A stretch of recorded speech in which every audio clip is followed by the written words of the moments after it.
Alors la nuit du conte, c'est vraiment un espace un peu à part où on oublie un peu le temps.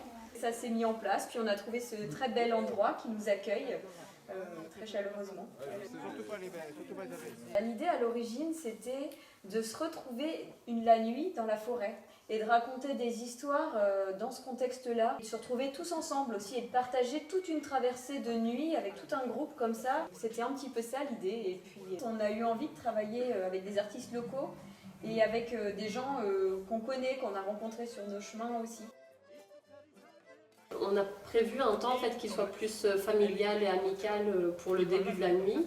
Et le petit bonhomme il arrive et il donne un grand coup de pied dans le seau de lait qui se renverse comme ça. Ping, le grand-père, il poursuit le petit bonhomme. Reviens ici que je t'entends empêcher de chauffer les choses, ça fait tout bizarre. Le petit bonhomme, il continue à chanter. Donc, évidemment sur place, restauration et buvette autour d'un groupe de musique qui s'appelle Accordaya et qui est composé de guitare, accordéon, voix. Après le repas, on va partir dans la forêt pour une déambulation avec un trio qui s'appelle Sylvan Ballade.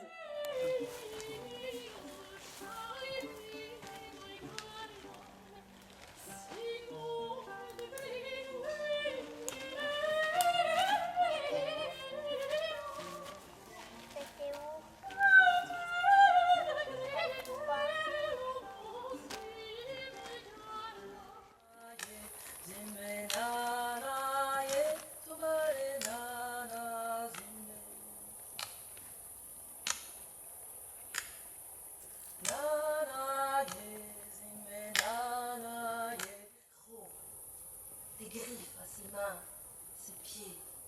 Et en quelques instants, l'homme avait devant lui un léopard au regard des braises qui grognait. J'avais très touché, il ne s'attendait pas à ça.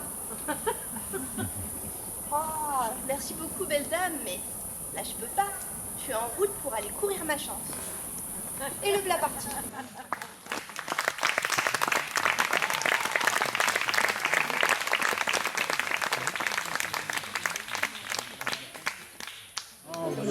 Le conte, ça permet de sortir de notre quotidien, de tous les jours. Il faut qu'on se lève, il faut qu'on se lave, il faut qu'on mange, il faut qu'on s'occupe des choses très matérielles de la vie. Et le conte, ça permet de remettre tout ça dans une autre perspective, un imaginaire, de mettre des mots nouveaux. Voilà, c'est sortir du réel, mais en même temps s'y replonger différemment. Un moment autour du conte, dans un endroit agréable, avec plein d'artistes, plein de façons différentes de compter. Donc c'est ça qui m'a donné envie de venir. Et puis le fait que ce soit accessible à tout le monde, que ce soit familial. De ce que j'en avais entendu, ce qui m'a plu, c'était cette ambiance très, très authentique, très nature, très simple, très sincère aussi. Ce côté aussi très familial où on se retrouve et alors on ne se connaît pas, mais c'est comme si on se connaissait tous. Et c'est ça qui m'a plu. Les enfants sont contents, les adultes aussi, c'est un bon moment de partage. Mais j'ai vraiment adoré, moi je suis très friande des contes, j'adore. J'aime l'idée de s'asseoir quelque part, surtout dans un milieu naturel comme ça, et d'être en contact avec l'instant présent.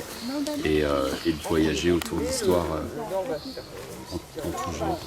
Ça faisait vraiment du bien d'avoir un peu de calme. Et les contes, elles étaient vraiment géniaux. Franchement, ils étaient vraiment cool. Et ça faisait vraiment plaisir. Moi, j'étais avec un petit garçon et il a vraiment trop aimé les contes. Il était paisible, il a dormi. Et franchement, c'était trop cool.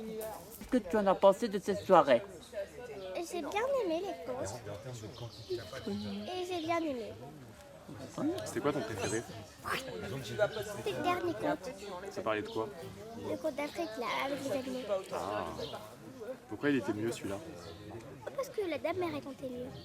La scène dans la forêt, avec tous les coussins par terre, et puis voilà, les chants avec les contes, voilà, ça j'ai beaucoup aimé.